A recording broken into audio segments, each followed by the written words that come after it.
काकडे यांचा उमेदवारी अर्ज भरण्याची ही सगळी प्रक्रिया सुरू आहे आणि यासाठी सध्या जय पवार हे या ठिकाणी पोहोचल्याची माहिती मिळते।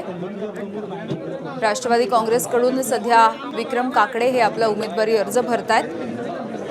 राष्ट्रवादीमध्ये विक्रम काकडे यांच्या उमेदवारीच्या नंतर झालेलं नाराजी नाट्य देखील आपण पाहिलेलं आहे आणि सध्याची ही जिल्हाधिकाऱ्यांच्या कार्यालयातली दृश्य आपण बघतोय।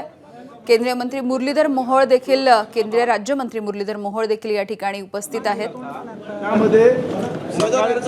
पुण्यामधून विक्रम काकडे यांना राष्ट्रवादीकडून ही अधिकृतपणे उमेदवारी देण्यात आली आणि यानंतर आपण ठाण्यामध्ये जातोय। उपमुख्यमंत्री एकनाथ शिंदे बोलतायत।